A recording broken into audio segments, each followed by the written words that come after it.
French touch. Evelyne, merci de nous avoir rejoints. Donc c'est Evelyne Plantic-Cohen. Platnik-Cohen, tout à fait. Merci beaucoup de me corriger. Il y a beaucoup de gens qui passent. Alors ne vous inquiétez pas. C'est mon pire cauchemar d'écorcher les noms de famille, excusez-moi. Donc fondatrice de The Artist Academy. Là, je ne me trompe pas.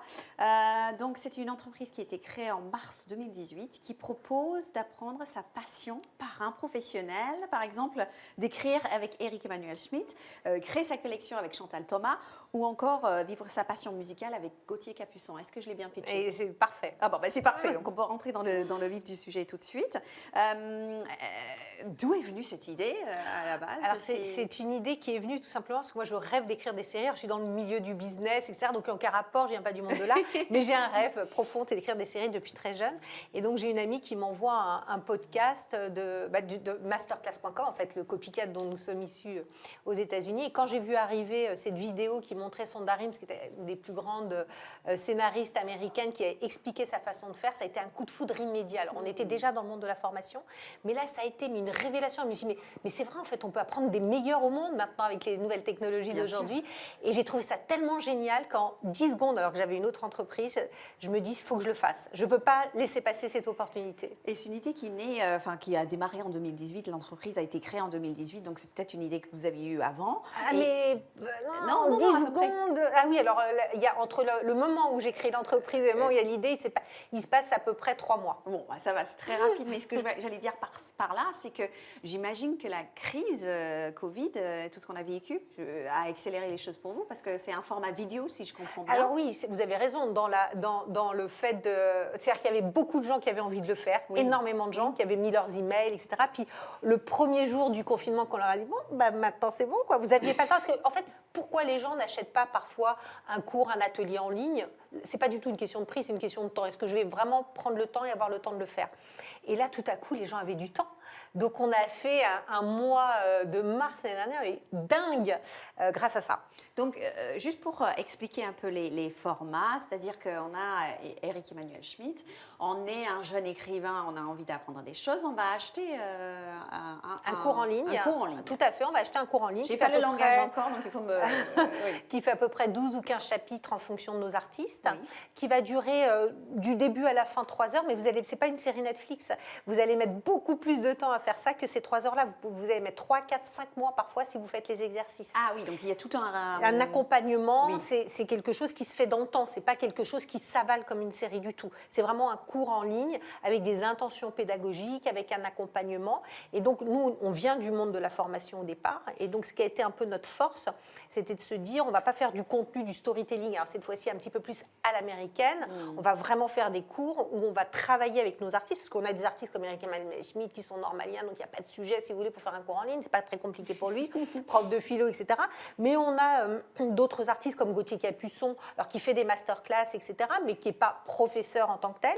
Donc on les a vraiment accompagnés, on met plusieurs semaines à les accompagner pour fabriquer leurs cours en ligne. Donc c'était d'abord une idée qui est venue des États-Unis, vous avez dit, et comment ça s'adapte au marché français? Comment ça a été perçu? Alors d'abord, ça a été très bien perçu. Ça a été extraordinaire. C'est-à-dire qu'on a, je me souviens, on a mis le premier teaser d'Eric Emmanuel Schmitt, ça a été notre premier artiste en ligne. C'est magnifique d'ailleurs, le teaser. Il est fabuleux. Super bien.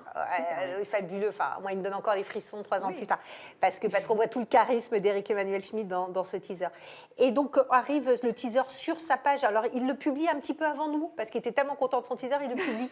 Et je vois des ventes tomber. Je dis, mais c'est pas possible, on n'a rien publié, les ventes tombent, c'est des tests, etc. Pas du tout. En 1 minute après avoir posté, les ventes sont tombées. Donc c'était exceptionnel. Et là, vous vous rendez compte que vous avez des gens qui ont acheté, qui n'avaient jamais rien acheté en ligne avant. Parce qu'on est tombé sur une cible, non pas de geeks, de jeunes, de quoi que ce soit. On est tombé sur d'abord une cible de gens qui suivaient Eric Emmanuel Schmitt, donc d'un certain âge, enfin, il y a un certain âge, entre 45 et 60 ans. Certains n'avaient jamais acheté en ligne, c'était la première fois, donc on avait des appels, il fallait qu'on réponde, etc. Mais alors une énergie, des centaines de ventes qui arrivent immédiatement. Donc autant vous dire que c'était extraordinaire. Je n'ai pas répondu à votre première question, allez-y. Oui. Non, ce que j'allais demander, c'est qu'il y a plusieurs sujets qui sont couverts, enfin, il y a plein de sujets. Comment vous allez sourcer Tout le monde vous dit oui?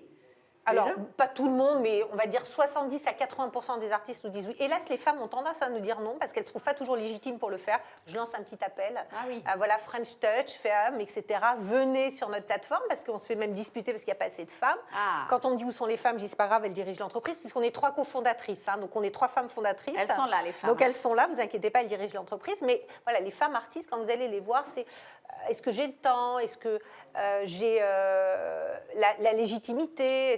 Alors qu'en réalité, les hommes ont très très vite compris que c'était une autre façon de communiquer auprès de ses fans, auprès des gens qu'il aime, puis de nouvelles personnes aussi qui vont faire sa connaissance.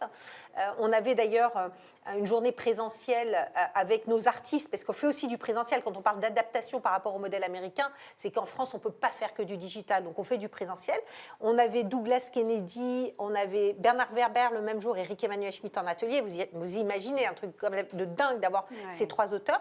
Et vous avez des gens qui ont dit, mais moi j'ai découvert Douglas Kennedy, je vais tout lire, ou j'ai découvert Bernard Werber. Donc c'est une façon aussi d'accéder pour tous nos artistes, qu'ils soient écrivains, musique ou autres, à une nouvelle clientèle également qui vont les découvrir. Donc c'est plutôt pas mal aussi pour eux. En tout cas, c'est un concept qui marche très bien et bravo. Je trouve que c'est très chouette. Quand j'étais voir sur le site, il y a plein de choses. Ça me donne envie d'aller prendre un cours en ligne, en tout cas. Juste pour terminer, qu'est-ce que vous faites ici aujourd'hui, ici chez We Are French Touch? Ici, on est dans un écosystème. Comme je vous ai dit, nous, on ne vient pas de ce monde-là.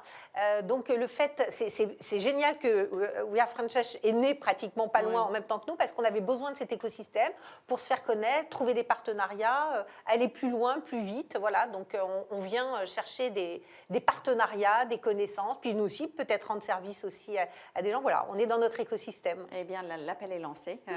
On vous entend. Merci beaucoup d'avoir été sur le plateau aussi, ici à Contre-champ avec nous. Merci, Evelyne. Merci.